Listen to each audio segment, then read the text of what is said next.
Oui, c'est les fidèles internautes, les abonnés de Congo Richesse Télévision. Je vous demande de vous abonner massivement pour ne rien rater sur l'actualité de notre pays, la République démocratique du Congo, avec votre humble servante Wilfred Opayen. Abonnez-vous massivement sur Congo Richesse Télévision. Merci. Ils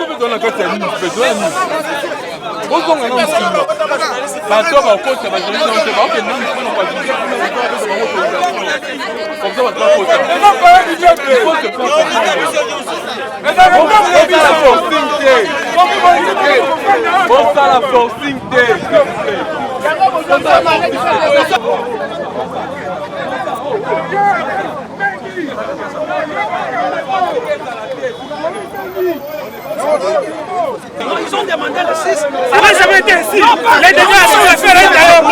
Ça n'a jamais été comme ça. La déclaration aussi, c'est pas pour faire la déclaration, mais pour déposer. Mais pour la déclaration, nous allons être ici. Oui, pour déposer, vous pouvez être le nombre des cinq. Pour la déclaration, c'est tout le monde qui doit être là. On avait dit ça parce que moi j'étais à l'intérieur. J'avais dit ceci. Nous allons déposer les déclarations, et c'est la déclaration de tout. Le nombre de 6 personnes. Mais pour faire la déclaration, c'est au nombre de tout le monde. C'est ça ce que moi j'ai dit. Et pourquoi vous pouvez en train de bloquer la nous allons entrer pour déposer. Mais pour la déclaration, nous allons entrer ici nous tous. Ça, nous soutenons les institutions du pays. Et lorsque vous allez la déclaration, les 5 membres vont aller déposer là-bas, c'est tout.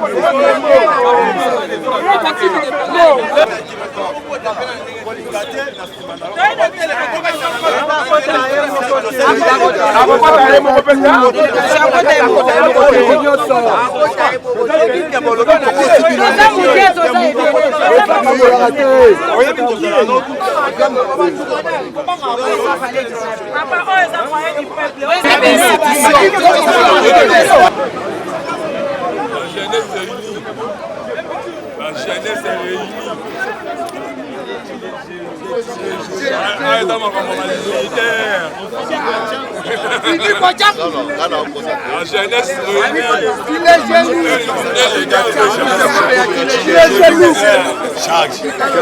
jeunesse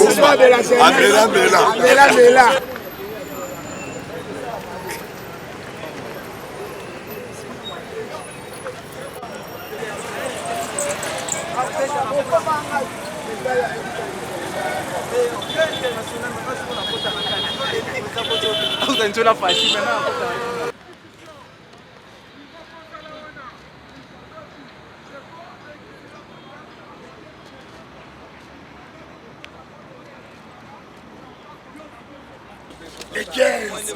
Donc, biso petro ya penda mon papa. Soko rapembe te. République démocratique du Congo, G26. Déclaration politique. Réunis en urgence les samedis 11 septembre 2021 à 9h juste au siège de l'Asbel Vision Fati, 6 4e rue Limité, résidentielle Petit Boulevard Lumumba. La conférence des présidents des associations et mouvements membres de la plateforme G26, plateforme regroupant plusieurs mouvements associatifs représentés dans toutes les 26 provinces de notre pays, soutenant les actions du chef de l'État, son Excellence Félix Antoine Tshisekedi Tshilombo, pour tabler sur les actualités de l'heure de notre pays.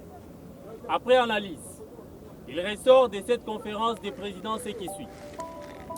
Le G26 soutient sans faille toutes les institutions légalement établies, notamment la présidence de la République, les gouvernements et les parlements qui sont issus des élections de 2018. Le G26 note des avancées significatives en matière d'indépendance de la justice qui fut au service d'un groupe d'individus et qui aujourd'hui constitue le socle de l'état de droit prôné par le chef de l'État, faisant qu'il n'y ait plus des intouchables. Nous en félicitons le chef de l'État, son Excellence, M. Félix Antoine Tshisekedi Tshilombo, pour son sens élevé du patriotisme. Le G26 félicite le gouvernement congolais, dirigé par son Excellence Sama Lukonde, qui, dans un laps de temps, est parvenu à lancer des signaux forts de bonne gouvernance et de la politique du peuple d'abord, notamment avec la baisse effective des prix des billets d'avion pour les vols domestiques, la baisse en cours des prix des produits surgelés, la stabilité de la monnaie congolaise face aux monnaies étrangères, la gratuité de l'enseignement, la guerre en voie d'être éradiquée à l'est de notre pays, etc. Concernant la fameuse motion initiée par quelques députés nationaux en mal de positionnement, moyennant quelques billets verts, qui jouent le jeu d'un camp politique bien connu contre les bureaux de l'Assemblée nationale, dirigé par l'honorable Mbo Sonko Dia, afin de les déstabiliser pour des fins politiques inavouées. Le G26 rassure cependant l'honorable président de l'Assemblée nationale et son soutien indéfectible dans sa mission d'aider le chef de l'État à instaurer l'état des droits dans notre pays et l'encourage à continuer dans la même lancée pour un Congo prospère où il fait mieux vivre. Le G26 encourage les bureaux de l'Assemblée nationale à accélérer le processus de désignation des membres de la CENI dans le respect strict des lois de notre pays et de la charte des délégués des confessions religieuses, en validant les procès-verbaux des confessions majoritaires, car il est prêt à affronter les élections pour prouver sa force sur terrain, pour la réélection du chef de l'État, son Excellence, M. Félix Antoine Tshisekedi Tshilombo, en 2023. Le G26 félicite certains gouverneurs qui ont brillé dans l'excellence au sein de leurs provinces respectives et encourage les autres à emboîter les pas pour baliser les chemins de développement de notre pays.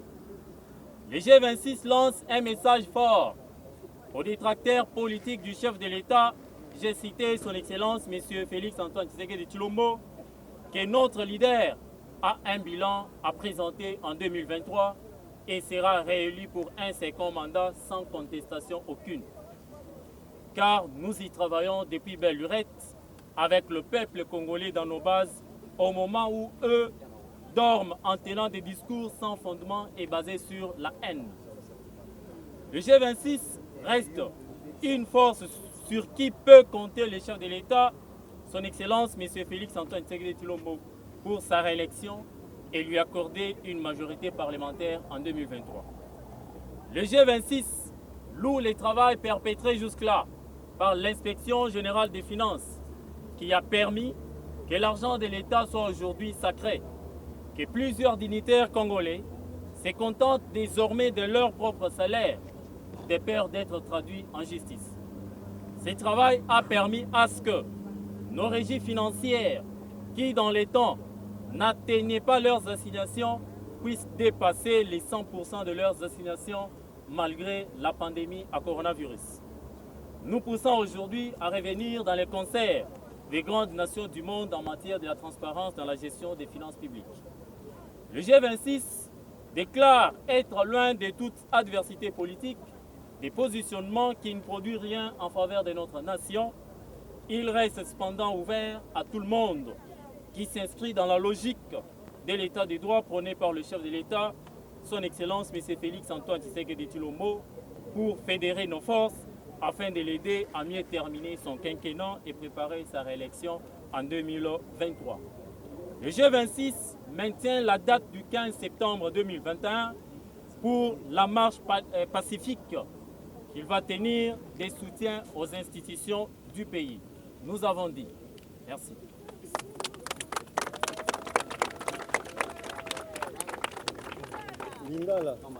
Six. Esengi Naba, peuple congolais, Mukoloya le 15 septembre 2021, Nangongaya 7h30, na quartier 1 na commune Yandili, Tokozalawana, peuple congolais, boya to soutenir l'institution ya mboka, l'institution mboka oezali président, parlement, gouvernement, mpeku et tribunaux. Tosengi na ba congolais nyoso boya mukolo ya le 15 mama tata kulutu koko tika makambo nyoso kosala yaka to soutenir ba institution mboka parce que yango nde ezali bolamu mpona mboka ezali na groupe moko ya bato quelconque o bazoluka ba déstabiliser ba institution mboka. Mais biso G26 tolobi non et non, nous sommes prêts pour défendre ba institution ya mboka. Yango to sengi na mutu nyonso ozala na marche ya le 15 pour to soutenir ba institution mboka po mondi mobimba ezozela mokolo wana ya le 15. Ezana bandeko bazo préparer mabe na mboka. Mais biso G26 tolobi nous sommes prêts, tozali prêts pour na défendre l'institution mboka. Na lobby. Oui.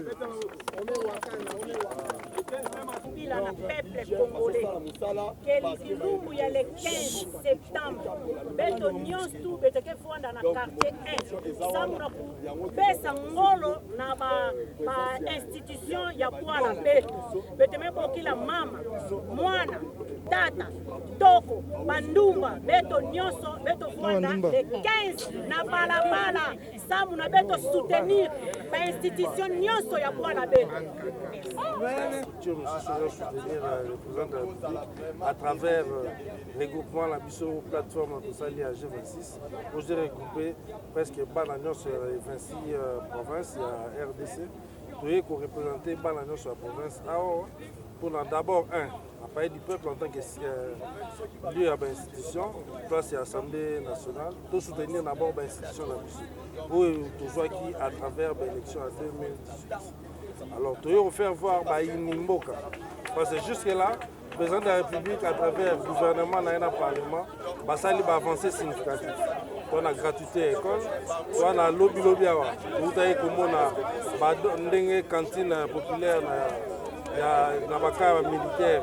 Il y a un réseau qui t'attend, un billet d'avion qui dit. Pourquoi ne pas louer Baturo du Makambouana au lieu de toujours dans des désordre. Donc, le message de la mission, c'est juste de faire voir que l'heure n'est plus dans la dispute à Mickey, au marché, non. Non, marche les 15, ce n'est pas pour déstabiliser, c'est pour soutenir. Jadis, c'est Zalara toujours marche contre l'institution et l'État. Les lois avaient marche pour l'institution. Ça peut soutenir le président de la République. Pourquoi ça marche contre eux? Tout le monde qui m'a ça les a bien. Il faut soutenir. Donc ça marche pas de soutenir le président de la République. Date où on a tout pour nous en calme. Bango banane. Toyebi bangote. Biso toyebi bangote toyebi ke biso conformément ya ba prescrit surtout ya loi pour que ndakala to senga d'ailleurs to senga coup date on a date mo kala bien avancé. Gouvernement hôtel de ville ba senga que non tout avancé ti dernièrement biso mo to zui. Tant ba yo ke biso to ça les 15 ba on peut pas les 15 non. Les 15 c'est ça pour la biso so bango ba date aussi ba date. Biso les 15 to. Si PCG libala. Bande kona biso bazo prétendre lelo pas comme ba donneur de leçons pas na biso ba koyi ko za ba donneur de leçons il faut ba senga peuple pardon. Parce que ce qui est en train de faire soi-disant les défenseurs du peuple, ils sont en train de jouer le jeu du cabinet. Parce que le tout devait être d'abord intercalé par l'Assemblée nationale. On ne peut jamais interdire une loi aux certifiée par la Cour constitutionnelle, publiée dans le journal officiel. Il y a la marche pour la rame, la marche pour la glycémie à la tête, la marche par rapport à la dépolitisation de la CENI. Or, la CENI n'est pas dépolitisée. La CENI n'est pas dépolitisée, madame. Elle a dépolitisé parce que les cannabis ont failli une fois à la sincère vis-à-vis à l'opinion tant nationale qu'internationale par rapport à la confession religieuse au bango ba manipulaki au bazalaki ensemble na bango mais pour na ba raison il y a ba billet vert ba yokanité entre Senko na protestant na Martin Fayulu ba kabwani. Nous avons vu le secrétaire général de la Senko, M. Abel Donassé, Chole, Natangi même Kombonae, a bien qui failli l'extrémiste. Batouni M. Chole, Zobeng extrémiste pour Nani, Abi, failli la copier à Bisso, Bisso Tolanda Kaete. Ils ont déjà avantage. bango ba 5 ans balobaki avant que na ba processus électoral il faut réformer la loi électorale et salam. Le chef de l'État a promulgué la réforme de la loi électorale, c'était le 3 juin. Aujourd'hui, procédure ya robaki seigneur a dépolitisé et ça aventure. Moi, ma qualité de communicateur, d'investigateur, il y a parti au pouvoir, j'interpelle l'opinion internationale. Toluka moyen ya koluka dépolitisation ya ba confession religieuse na biso ainsi que na ba société civile au lelo to komi pour au pouvoir pour opposition yango zo mettre mboka kao. Oh, c'est important, le chef de l'État l'a dit seulement, c'est l'union sacrée où ils ont constitué un principe à sa cause. Donc, le salut du peuple et la loi suprême. Nous sommes salut du peuple arabe. Biso le quoi tous machine politique, il y a un mouvement associatif où ils allaient accompagner le chef de l'État, to signer ba force na biso pour soutenir l'institution na biso parce que la justice élève une nation. Ceux qui sont dans la justice à malamute, mboke kotambolate. Ceux qui l'institution na biso, ils ont fortité. Il y aura toujours des hommes forts. Mais en gros, le Bible, na Congo est fati, tu as pas ça homme fortité. Na Congo est fati, tu as besoin, il y a soi-disant que donneur de leçons. Faille ou face à biso pardon parce que le lot sotoza le lot, c'est grâce il y a détermination à chef de l'État tant azaki en opposition à lobby pour na kobenga na faille Kabila, photo que na élection on monte lobaki avec ou sans machine, nous irons aux élections. Yelelo changement en beaucoup de PC SN. Non mais c'est faille doit quand même azana ba réserve yango to lobi nebou biso ba représenter un peuple ba leader de masse congolais ba leader d'opinion à Kinshasa to bengisi marche les 15 pour na soutien à l'institution na biso soki ya Monique Arosala la volonté à classe Kabili classe à Kingakati rendez-vous est les 15 tous à la régime d'information bango ba boaki lettre information na bango na mabele hôtel de ville ba pesango ba autorité de titalité quel sabotage mais biso tokie to sengi ba instance yango monitorer en institution là où ba représentant la biso bazali to déposer mémo tokie na la police to déposer mémo na hôtel de ville to déposer pour que totalisa que o tozo sala et à divagation demain, nous allons respecter les normes démocratiques parce que nous sommes dans un état de droit. Voilà pourquoi nous avons unité unis autour de Fati Beton.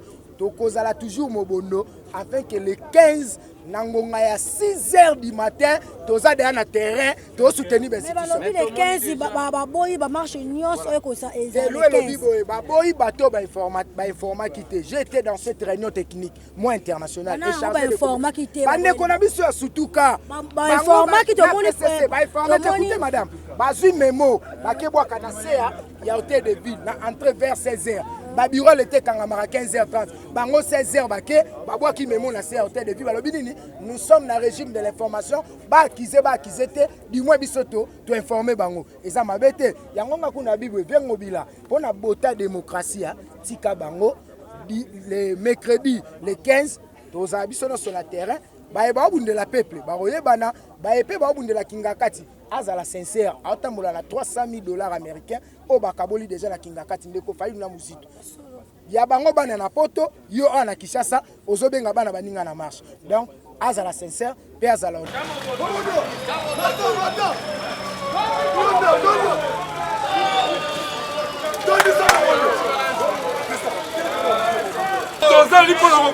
Les 15 de Paris,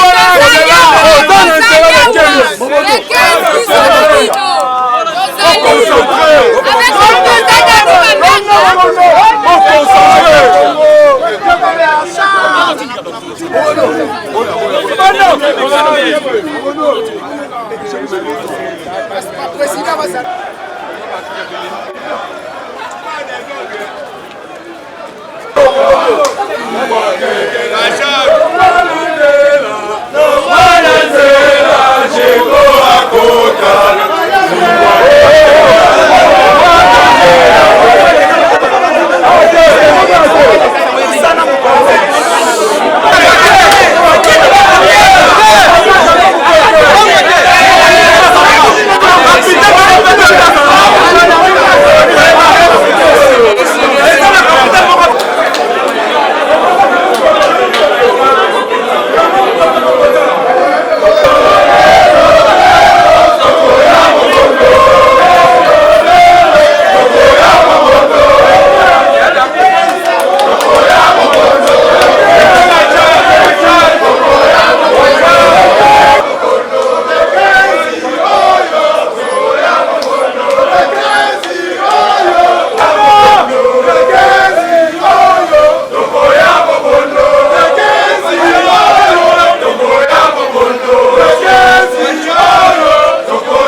Les 4 personnes total Fanda, pour soutenir l'institution. Donc, Makambou, il y a midi à 14h de saté. Il y a un moment à qui il y a un sablier dans la vie, ils sont fatigués.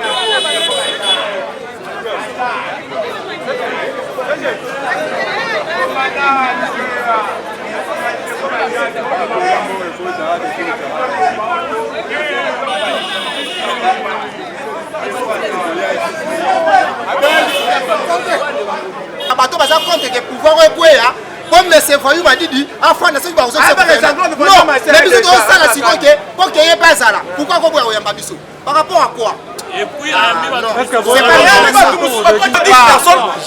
personne insuffisance ya bato belé est-ce que bino nyonso bokota kata kuna giwo non biso to pas côté belé ne to sa ba ne ordre ba pesa rapport ça va le canon 10 kota ba on baza censé biro bi mene kota kata biso to pesa kota te biso to bunda ne nyonso ko yo tika mukanda toza posanga batonda mwa personne pas kota basi la biso to sa ba libana c'était to sali ba to sali mambo ko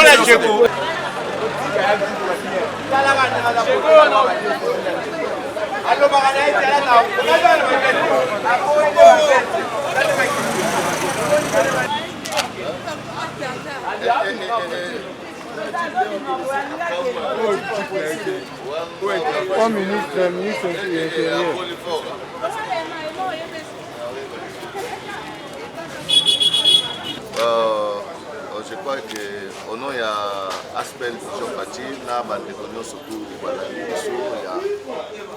G26. Je crois que tout le gouverneur.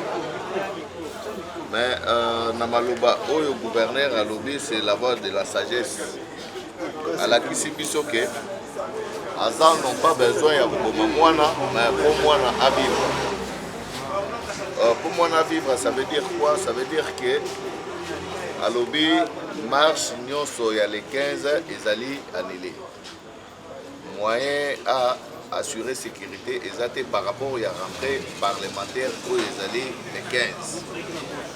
Comme Yemova Rosalapé, Nakati Kuna, abandi na Sénat et puis yake na Parlement, moyen assurer sécurité na exacte.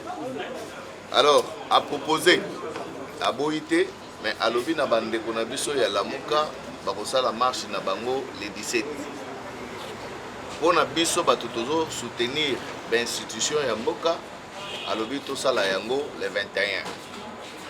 Sur ce, biso to lobby boy. Ton limité, to boy pété. Mais tozo ngana nous na banda kuna biso, to kende ko réfléchir. Ndesima to ko pesaye et ya nous na biso. Boyete. Change. C'est comme ça que tozo nganda to kende to réfléchir ensemble. Pour to yeba nini oyo biso to ko sala. Ça veut dire ndenge na lobby, to lobby teke to ko sala marche le 21. To lobby teke to ko sala paye le 15. Mais to tikali to kene nanda to benga ba état major na biso nyonso tout to meka ko discuter ko to zoa raison.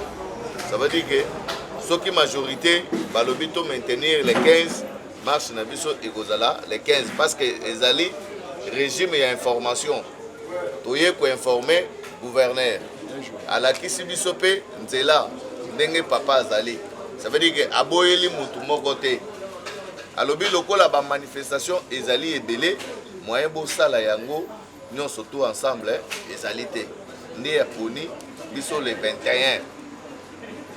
Alors na sagesse ya roi Salomo, je crois que basi mibale bazala kowelela mwana oyo alobi mwana na ngai oyo mpe alobi mwana na ngai, me moko apesi proposition abi toboma ye, mosusu abi te toboma ye te, botika ye na muna ye nefiske ndenge azokola.